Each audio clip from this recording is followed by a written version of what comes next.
Apocalipsis, capítulo 2, verso 12. Vamos a leerlo, amados hermanos, glorificando al Señor nuestro Dios Todopoderoso.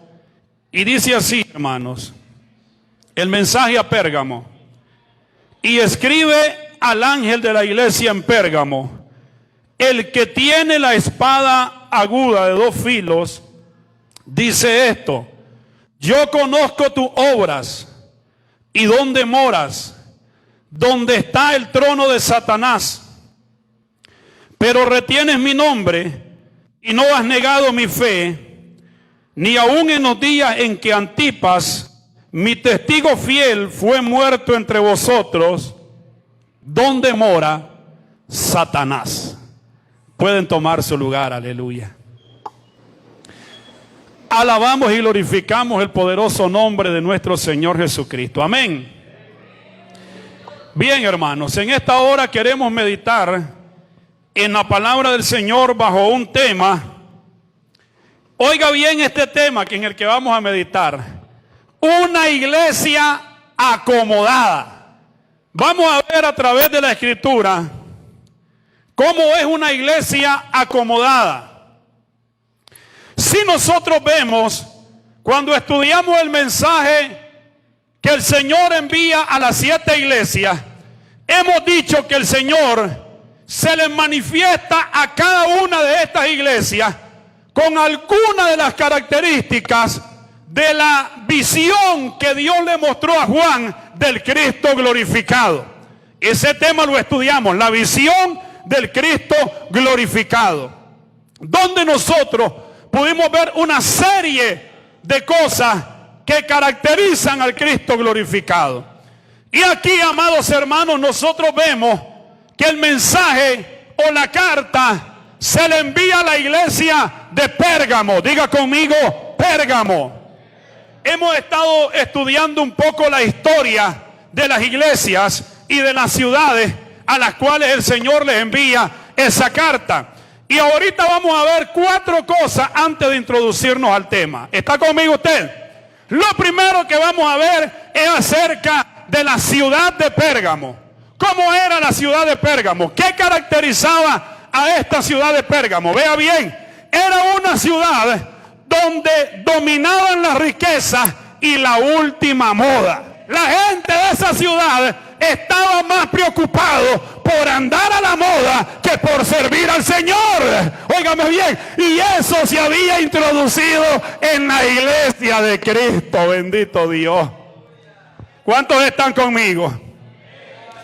La ciudad de Pérgamo era un centro de la cultura griega, donde le dije que se estudiaba la mitología griega, y era un centro de la educación, que contaba con una biblioteca, aleluya, de 200,000 volúmenes. Santo Dios.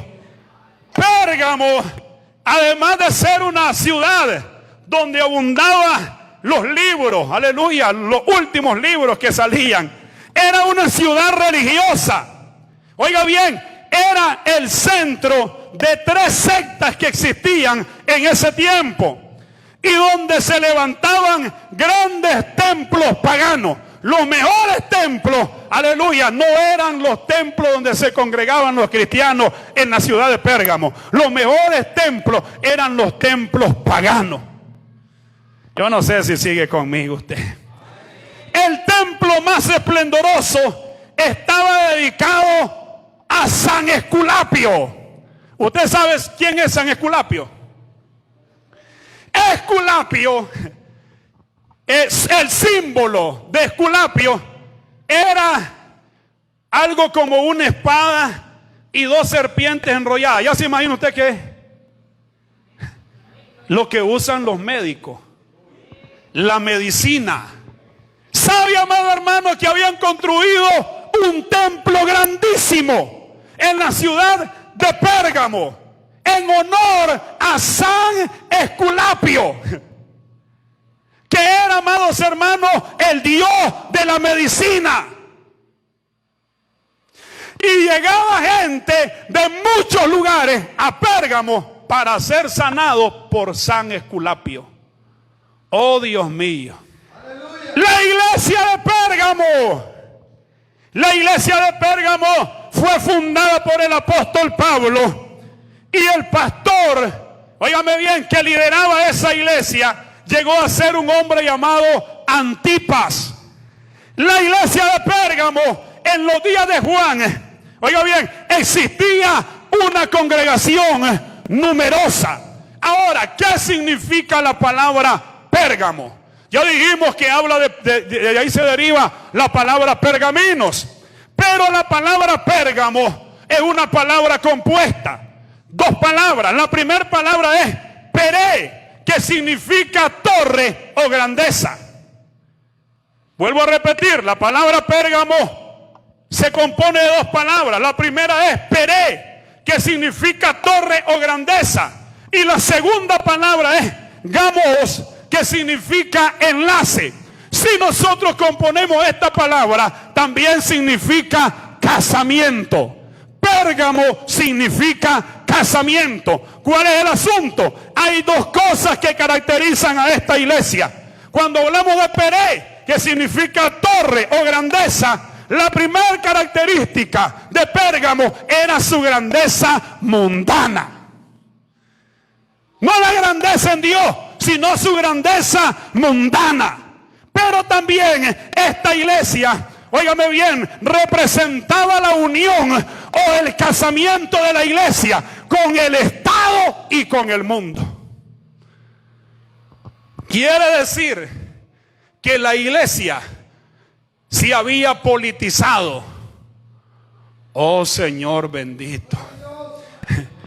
Una iglesia acomodada es una iglesia politizada. Una iglesia acomodada es una iglesia que se ha mezclado con la política. Es una iglesia que se ha casado con la política, se ha casado con el Estado. Una iglesia acomodada es una iglesia que está casada con el mundo, tiene enlace con el mundo, está mezclada con el mundo. Cualquier parecido que usted vea por ahí es pura coincidencia. ¿Sigue conmigo? Así es que el cristiano que quiere ser cristiano de verdad no puede estar mezclado, óigame bien, con el Estado o con la política. El cristiano que quiere ser cristiano de verdad no puede estar mezclado, ni enlazado, ni casado con el mundo, porque somos separados del mundo y separados para adorar y servir al Dios del cielo y de la tierra. No nos acomodemos. Gloria a Dios. Aleluya. ¿Cómo se reveló Cristo a esta iglesia? Cuando nosotros vemos el versículo 12 del capítulo 2 de Apocalipsis, dice: y escribe al ángel de la iglesia en Pérgamo. Recordemos que siempre que el Señor dice que le escriban al ángel, está mandando que se le escriba al líder de esa iglesia. Escribe al ángel de la iglesia en Pérgamo: el que tiene la espada aguda de dos filos dice esto. Cuando el Señor se manifiesta como el que tiene la espada aguda de dos filos, que es lo que nos habla, aleluya, Hebreos capítulo 4, verso 12, que la palabra de Dios es viva y eficaz y más cortante que toda espada de dos filos, que penetra hasta partir la coyuntura y los tuétanos, que penetra hasta partir o separar el alma y el espíritu. Y amados hermanos, revela, óigame bien, los pensamientos, aleluya, y las intenciones del corazón del hombre. El versículo 13 dice que ante la palabra de Dios nosotros estamos descubiertos, nosotros estamos desnudos, porque el que tiene la espada aguda de dos filos tiene la suprema autoridad sobre la iglesia, tiene la suprema autoridad, el supremo gobierno, el supremo dominio sobre todos aquellos que Él ha redimido con su sangre gloriosa. Lo maravilloso de esto es que el que tiene la espada aguda de dos filos, aleluya, es el que discierne y llega a las profundidades del ser humano. Jesús se revela a esta iglesia como el que lo conoce todo. Jesús se revela a esta iglesia diciéndole, aunque andes mezclada con el mundo, yo te conozco. Jesús se revela, aleluya, a esta iglesia diciéndole, si sigues mezclada con el gobierno, con el Estado o con el mundo, yo te voy a traer juicio. Por eso el Señor se presenta como el que tiene la espada aguda de dos filos, porque Él va a traer juicio sobre los rebeldes. Óigame bien, pero Él, antes, aleluya, de traer juicio, quiere que todo aquel que no le está agradando se arrepienta y se vuelva a Él de todo corazón. Alábale que Él vive. Aleluya.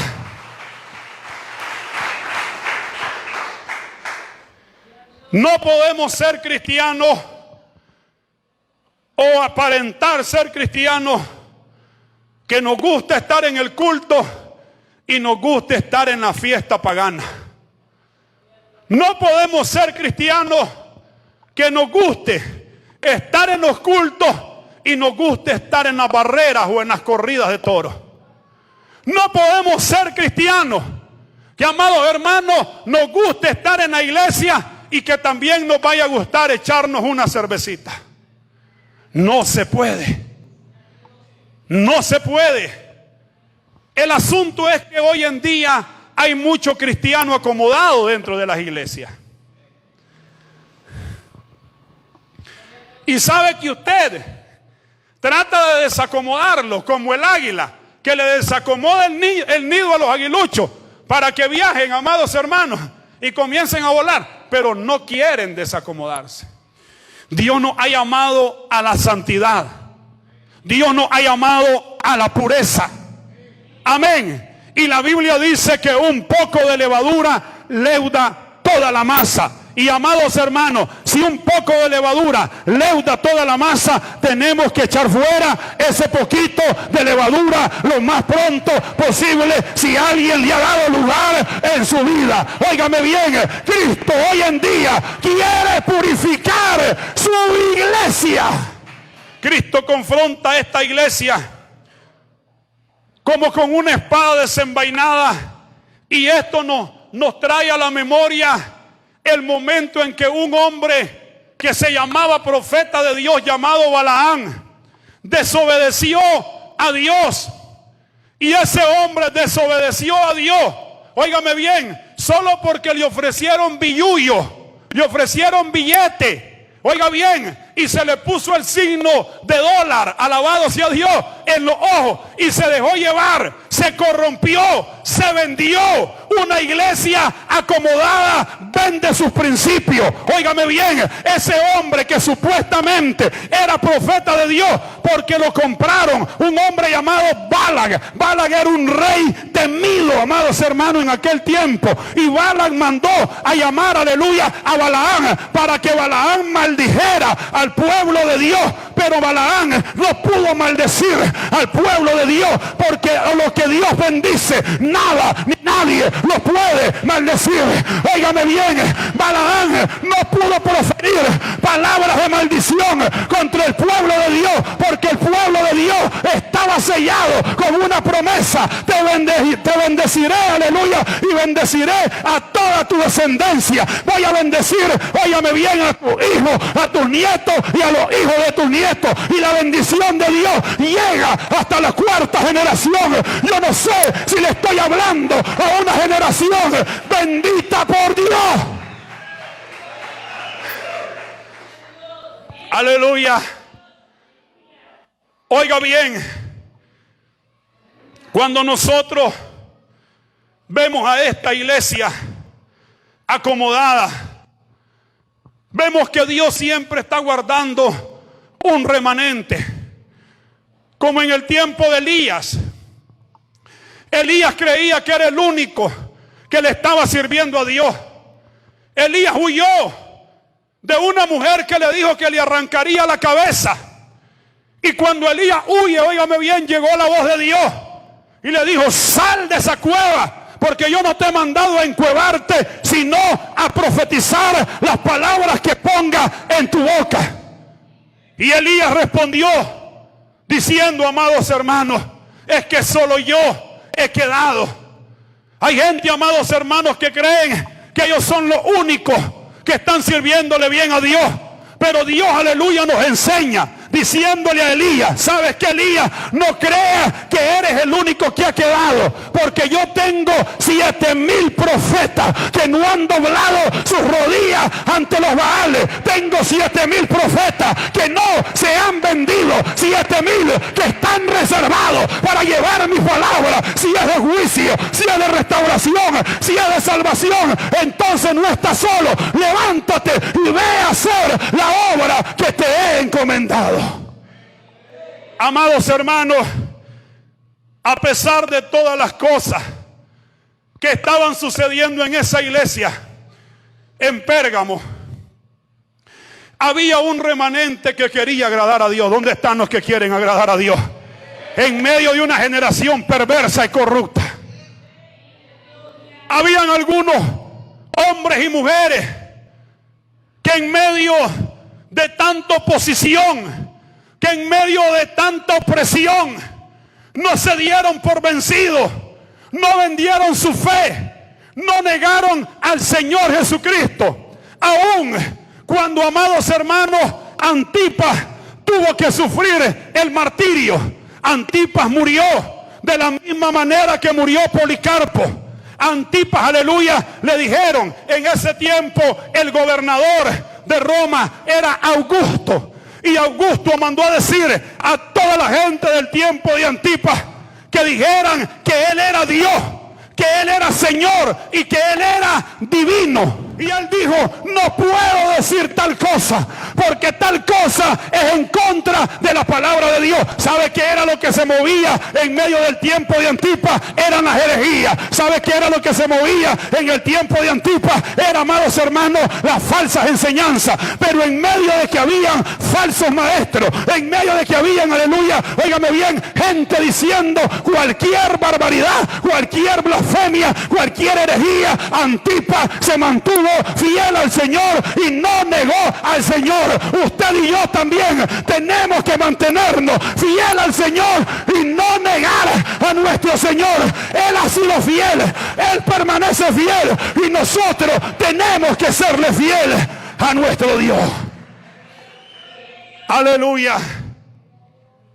El Señor le dice a esta iglesia en el verso 13: yo conozco tu obra y dónde moras, donde está el trono de Satanás, pero retienes mi nombre y no has negado mi fe, ni aun en los días en que Antipas, mi testigo fiel,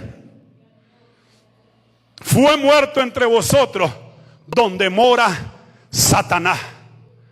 ¿Sabe que el Señor conoce dónde está ubicada cada congregación? A veces nosotros escuchamos, aleluya, de personas que se enfocan más en los hechiceros, en los brujeros, en los agoreros. ¿Sabe? Yo creo que el mal existe. Y que el mal existe, amados hermanos, para hacerle daño a los buenos. ¿Cuántos están conmigo?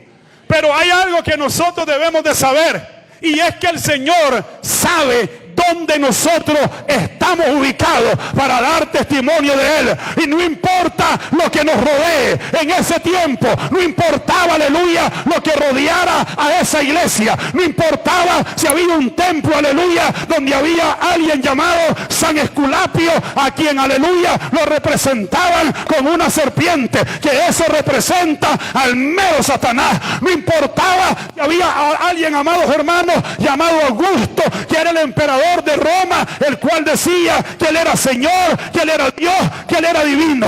Óigame bien, aleluya, nosotros Debemos de mantenernos como estos hombres, no poniendo la mirada en lo negativo, sino poniendo la mirada en que el Señor dice: yo conozco dónde está ubicada Sendero de Vida, yo sé dónde está ubicada, y no importa si hay oposiciones, no importa si hay guerra espiritual, lo que importa es que yo conozco dónde está, y si no niegas mi fe, yo, aleluya, te voy a socorrer, yo no te voy a dejar, no te voy a desamparar, siempre voy a estar contigo. Alaba a Dios si lo puedes alabar.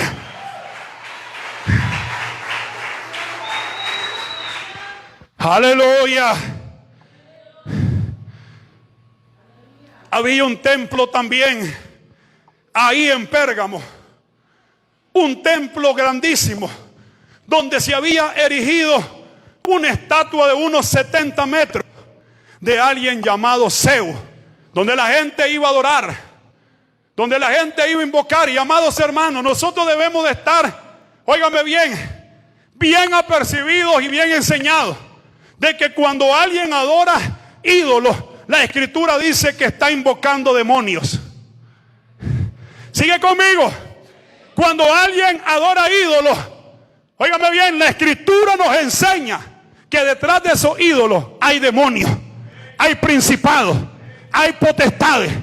Pero cuando nosotros adoramos a nuestro Dios, ahí está el Espíritu Santo de nuestro Dios, ahí está Jesucristo mismo, ahí está Dios el Padre, ahí está con nosotros, aleluya. Óigame bien, porque Él ha dicho que donde dos o tres están congregados en su nombre, ahí está Él en medio de ellos. Aleluya. Gloria a Jesús. Amén. Algo que sí debemos de entender es que debemos de poner un poquito los pies sobre los zapatos de los cristianos de ese tiempo. Porque a los cristianos de ese tiempo, con toda esa opresión que había, óigame bien, de esas 3 clases de invocaciones a demonios, había, aleluya, opresión sobre su vida espiritualmente. Porque, amados hermanos, donde hay ese tipo de invocación, se mueve un ambiente negativo espiritualmente. ¿Está conmigo? Se mueve, amados hermanos, en las regiones celestes. Pero gloria al Señor que Pablo, aleluya, nos da la revelación que nosotros debemos entender. Y Pablo nos revela en Efesios, capítulo 6, verso 12, que nosotros no tenemos lucha contra carne ni sangre, sino contra potestades, contra principados, contra gobernadores de las tinieblas, contra huestes espirituales de maldad que gobiernan en las regiones celestes. Pero gloria al Señor que Dios no solo nos da la revelación de contra quién nosotros peleamos, que es un enemigo espiritual, sino que también, aleluya, Dios nos dice que Él nos ha dado una protección que se llama la armadura de Dios para el cristiano. Y esa armadura usted la tiene, yo la tengo, pero tenemos que usarla contra las huestes espirituales de maldad, y así nos mantendremos vencedores. ¿Cuántos alaban a Dios? ¿Cuántos alaban a Dios?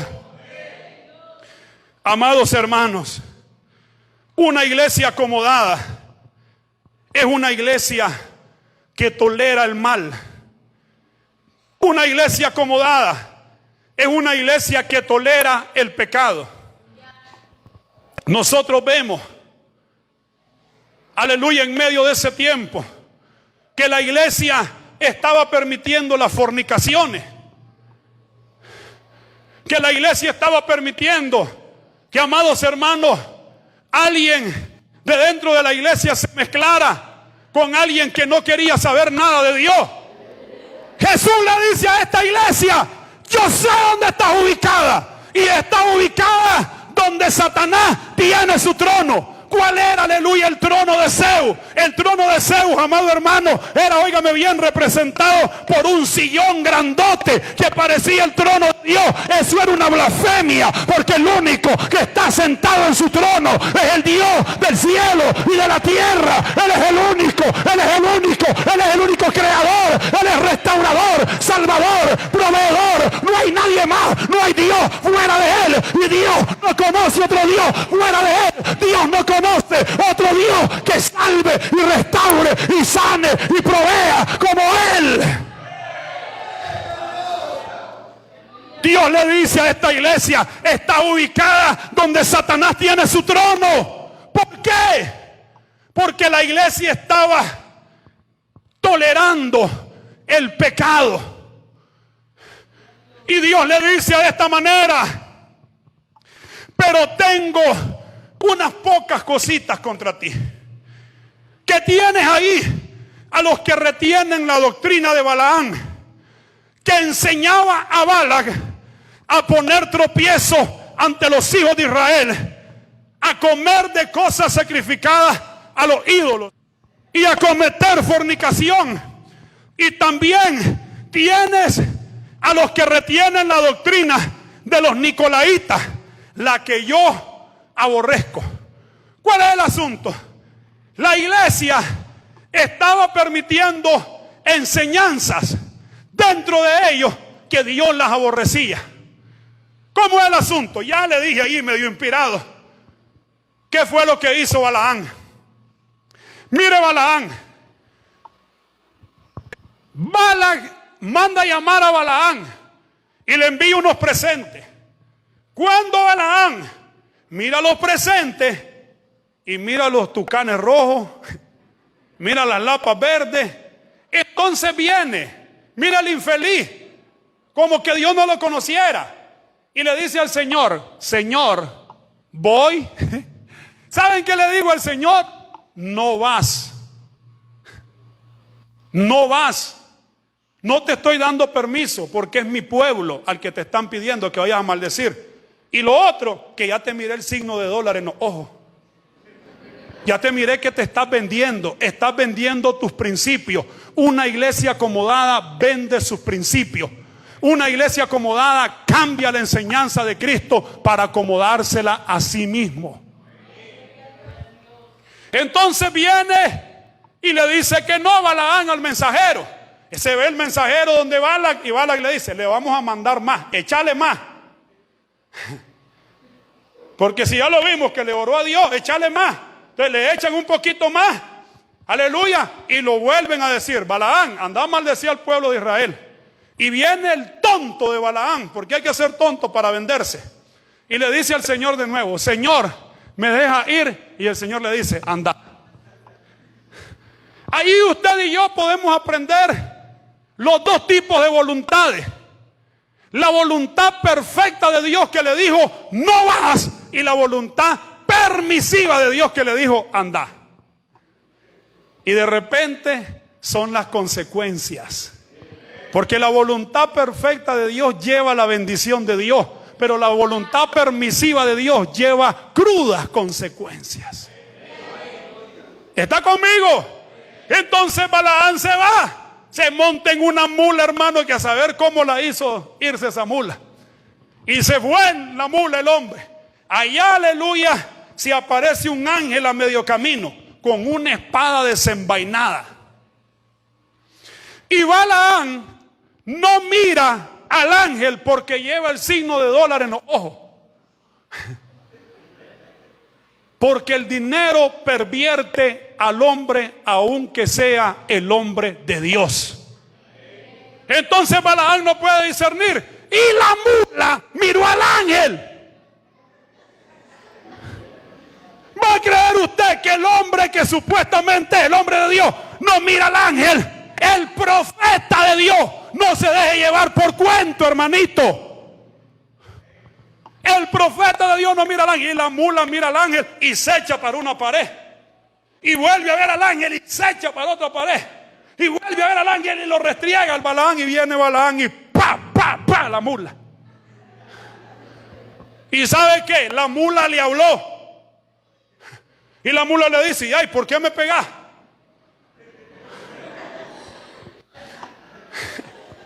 ¿Acaso no te estoy sirviendo? Le dice, ¿por qué me pegás? Y Balaam tuvo que ver al ángel de Jehová con la espada desenvainada. Siempre que usted mire en la Biblia, el ángel con espada desenvainada es juicio de parte de Dios. Es juicio de parte de Dios. Y el juicio venía sobre el profeta en ese momento. El asunto es, le acorto la historia, Balaam se va. No puede maldecir al pueblo de Dios. Es más, le sale una palabra de bendición, que usted y yo la podemos leer, creo que es número 23, 19, que dice: Dios no es hombre para que mienta, ni hijo de hombre para que se arrepienta. Como Él dijo, así lo hará. Como Él ha hablado, así lo ejecutará. Y Dios ya había hablado que iba a bendecir a su pueblo. Amén. El asunto es que como Balaam no puede maldecir al pueblo de Dios. Mire bien cómo trabaja el enemigo. Si no te puede maldecir, entonces va a buscar otra forma de hacerte la guerra. ¿De qué manera se le hizo la guerra al pueblo de Dios? Comenzó Balaam a decirle a las muchachas que se casaran con hombres que no eran del pueblo de Dios. Y la Biblia dice que no te unas en yugo desigual. Amén. Segunda de Corintios capítulo 6. No te unas en yugo desigual. Porque ¿qué comunión tiene Cristo con Belial? ¿Qué comunión tienen la luz con las tinieblas? Números capítulo 31. Números capítulo 31, verso 14. Mire lo que sucede ahí. Números 31, 14 dice: y se enojó Moisés contra los capitanes del ejército, contra los jefes de millares y de centenas que volvían de la guerra. Y les dijo Moisés: ¿por qué habéis dejado con vida a todas las mujeres? Y dice: he aquí, por consejo de Balaam, ellas fueron causa de que los hijos de Israel prevaricasen contra Jehová en lo tocante a Baal peor, por lo que hubo mortandad en la congregación de Jehová. ¿Y qué sucedió? Los hombres de Dios cayeron con mujeres inconversas.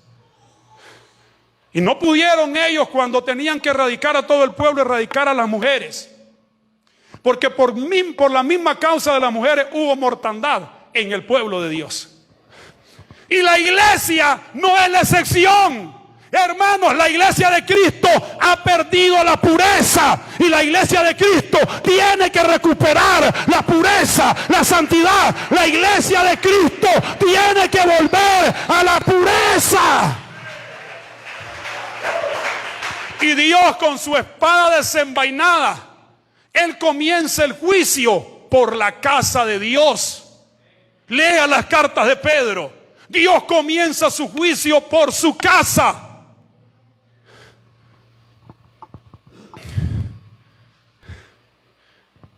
En segunda de Pedro, capítulo 2, versículo 15.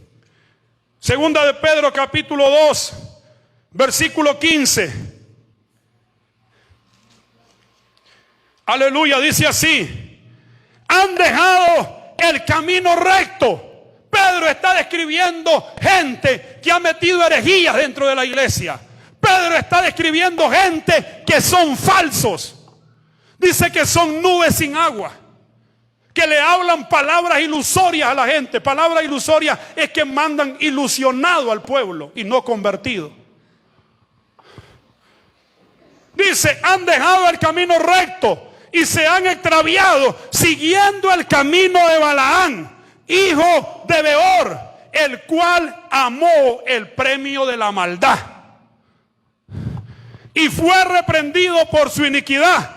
Pues una muda bestia de carga, hablando con voz de hombre, refrenó la locura del profeta. Santo Dios. A usted no le ha hablado la mula, hermano. O no le ha cantado el gallo. Porque el gallo cantó y Pedro reconoció que se tenía que arrepentir de su pecado. Balaam está cometiendo una locura y hay una mula que Dios la usa para hablarle y decirle: es que estás loco, ¿para dónde vas?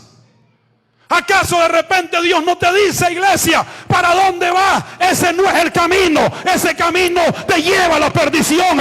Vuélvete a mí. Vuélvete a Dios, iglesia. Vuélvete al Espíritu de Dios. Volvamos a las primeras obras. Volvamos al primer amor. Volvamos a apasionarnos por Jesús, por su presencia, por las promesas de Dios, por lo que Dios, aleluya, está diciendo que tenemos que hacer. Mire lo que dice Judas.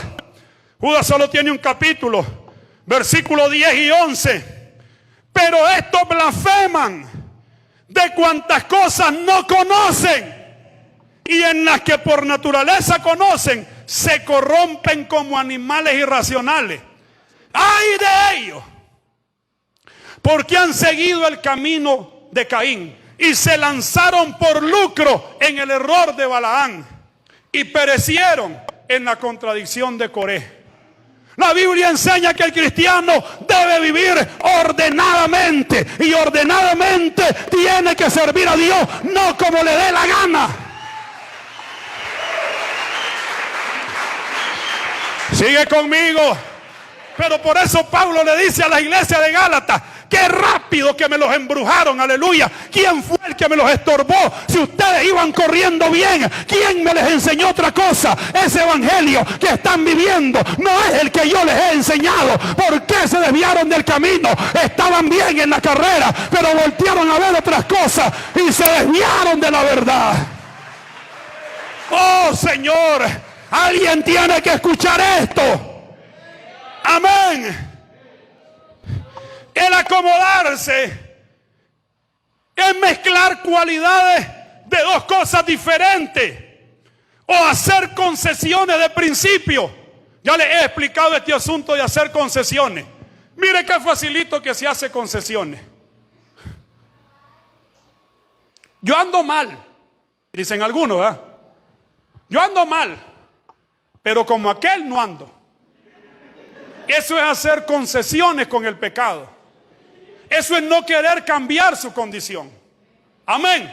Sí, yo ando mal, pero como aquel hipócrita no ando. Eso es hacer concesiones con el pecado. Sí, si alguien habla así, está haciendo concesiones. Se está vendiendo sus creencias, está vendiendo sus principios, su doctrina, está cambiando su doctrina.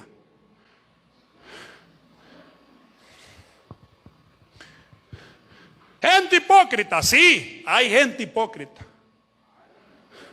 Me gustó lo que dijo John MacArthur. John MacArthur le respondió a alguien que decía: yo no voy a la iglesia porque está llena de hipócritas. Y John MacArthur le dijo: hay espacio para uno más.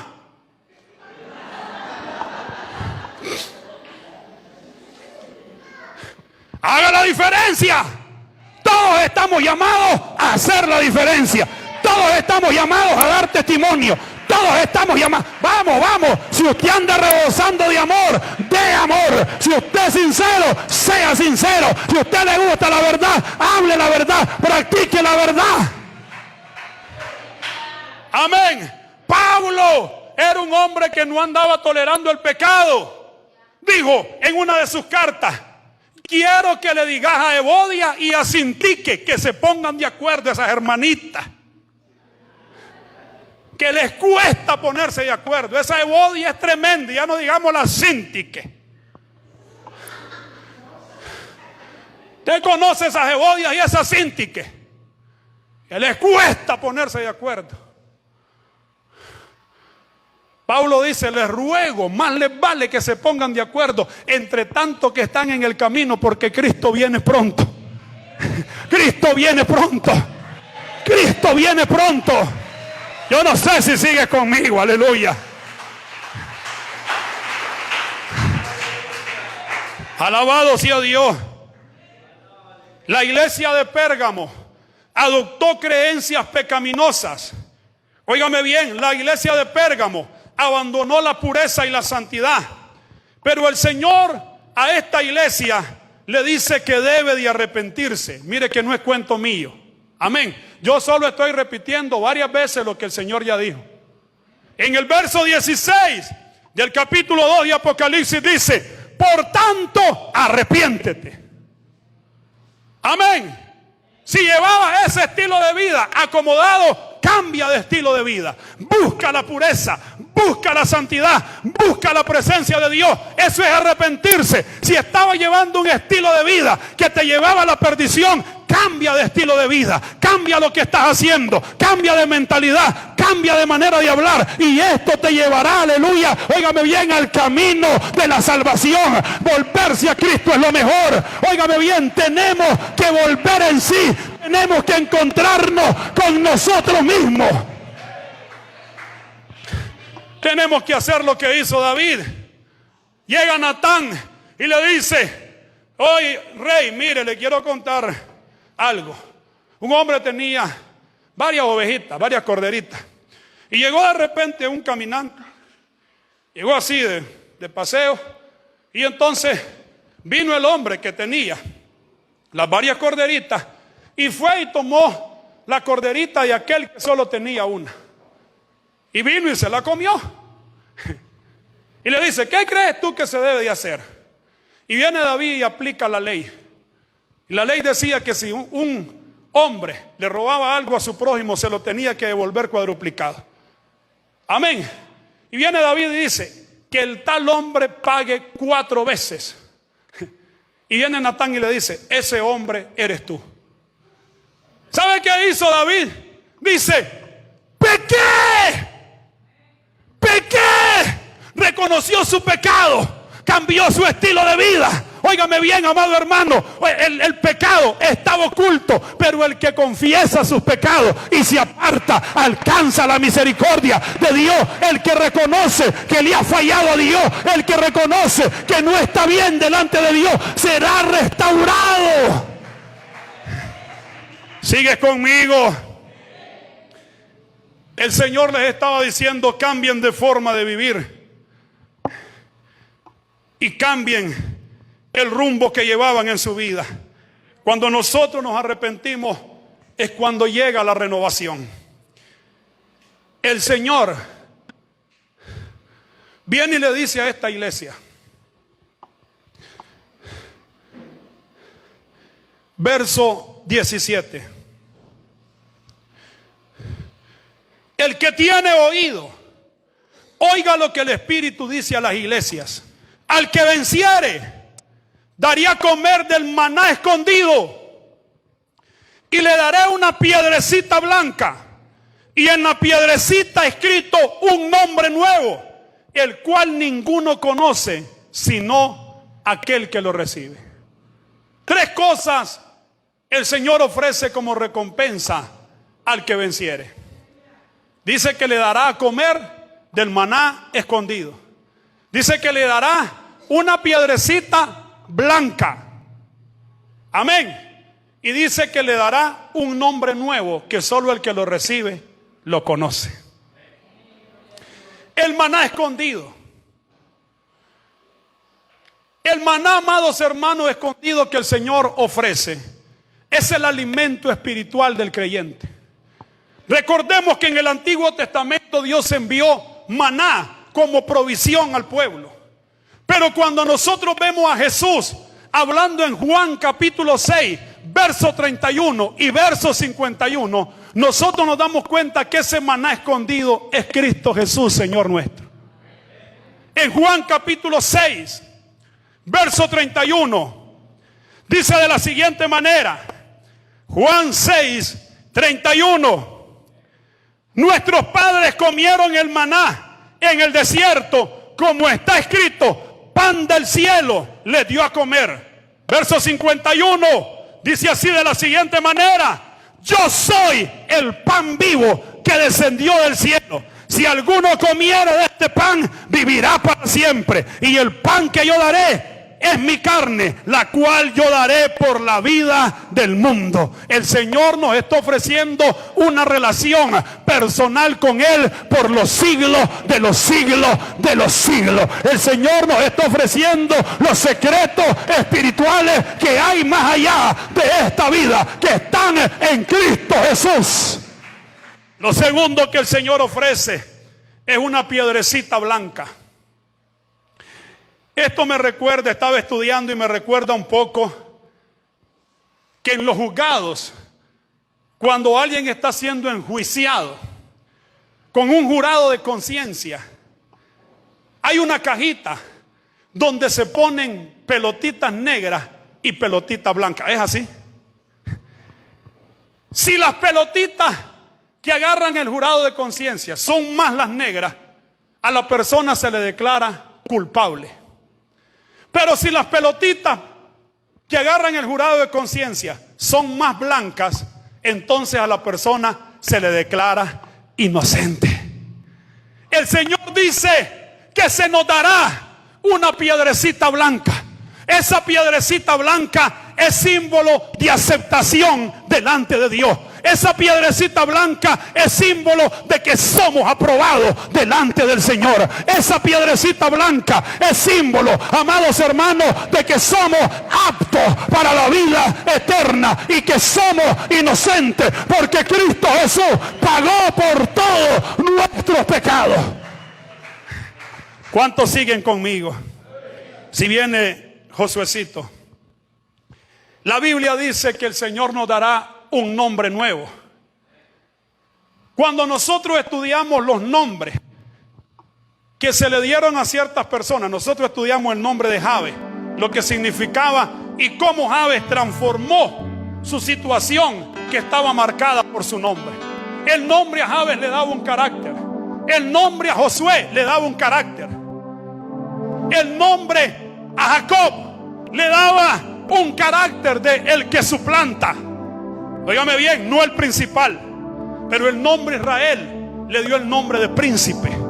Y el nombre marca el carácter del hombre. El nombre Abraham significa el padre ser enaltecido. Ese era el carácter de Abraham. Pero el nombre Abraham cambió su carácter a padre de muchedumbres de gente. ¿Cuál es el asunto? Que si el Señor nos da un nombre nuevo, que solo el que lo recibe lo conoce, nos da un carácter de hijos e hijas de Dios. Ese nombre nuevo nos da el carácter, óigame bien, del mismo Dios con nosotros. El mismo Dios con nosotros por toda una eternidad. Amados hermanos, yo espero que usted sea de la iglesia que no se acomoda, para que pueda recibir esta recompensa que el Señor ha prometido a los vencedores. El Señor ha prometido estas 3 recompensas a los vencedores. Aleluya.